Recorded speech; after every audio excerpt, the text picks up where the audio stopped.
When was the last time that you played? I mean, really played. In this video, I'm going to give you 5 reasons that you should incorporate more play into your work culture. So let's go. The other day, a friend and I were having a conversation outside, and we could hardly concentrate on each other's words because we were distracted by the sounds of laughter. As we looked across the parking lot, we saw 3 boys playing together. I think they were playing cricket. Watching them as the ball flew through the air, watching them as they dashed across the parking lot, watching them as they filled the air with laughter tugged on me a little bit. It created a desire in me in that moment to go back to some of my childhood days. Because somewhere along the line as adults, we talk about responsibility, we talk about taking care of business, we talk about raising a family, we talk about getting things in order, but we have thrown off the idea of fun and play and relegated it to childhood experiences. Now, that could be the reason that so many of us are stressed, that we find not so good outlets to deal with our frustration. And it could be the cause that we wrestle with that depression that hits us right before we walk in the door or start the workday. You know, you've cried on the train to work. You've been frustrated in that drive. You didn't want to get out of the Uber. You knew that on the other side of the entrance to your job, that there was a meeting, that there was a person, or there was just a culture that was going to take so much out of you and only leave you with a paycheck. Now, I know for a lot of us, we're okay with that, but for some of us, it's killing us. And what if one of the secrets to creating a more compelling work environment was simply incorporating more play? I mean, check out the research. The organizations that have incorporated more play into the culture rate higher in employee satisfaction, rate higher in employee retention, and what they bring to the marketplace usually exceeds the standards. So what about your workplace? Do you guys incorporate play, or is it a drudgery every single time you have to go to work? Now think about it. We bring so many things to work. We can bring our pets to work, depending on where you work. We can bring our children to work, definitely pre-COVID. We can even bring some of the artifacts from our favorite sports teams to work. We wear jerseys and hats and bring flags and banners, and we can wave them, especially when our team wins the championship. But what would it look like to bring some of our games to work? To bring some of our play to work? Now, let me stop some of you, because some of us are in places where people play too many games. And I'm not talking about that type of play. I'm not talking about the manipulation or the clamoring for position or even the marginalization of some people in the workplace. I'm not talking about those games. Those are harmful and should be stopped and are definitely atrocities. I'm talking about play. Fun, wholesome play. I mean, bring categories to work, or bring taboo to work, or bring Pictionary to work. Maybe not spades, because the way that some of us play spades, we probably need to leave that at the family barbecue. And the way that some of us play dominoes, yeah, that would be a problem too. But there are other games that we could play, that we could bring to work, that we could enjoy together.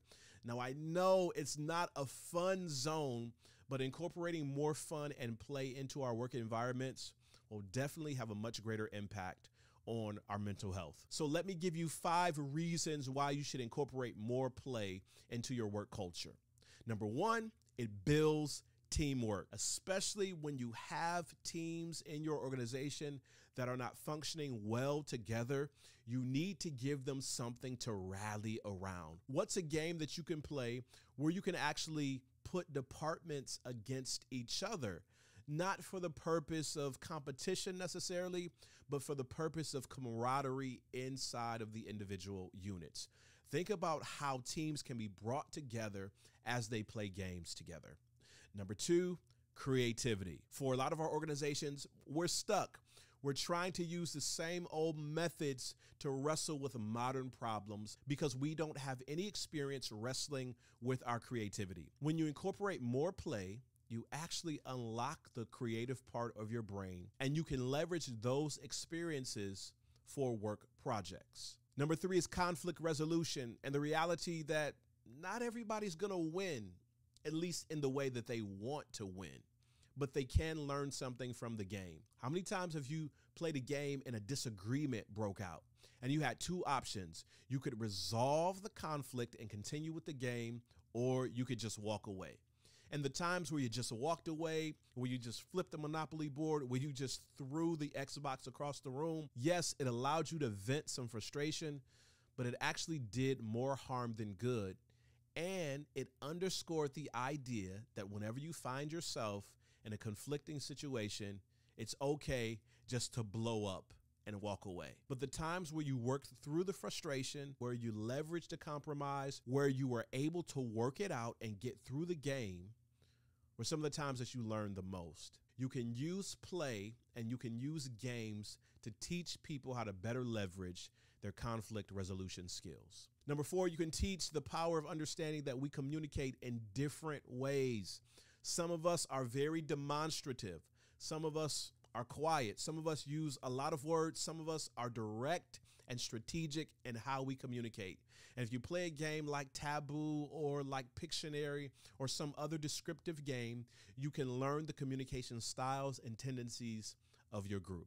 And a 5th reason why you want to incorporate more fun and more play into your work culture is stress relief. This is a big one. Stress relief.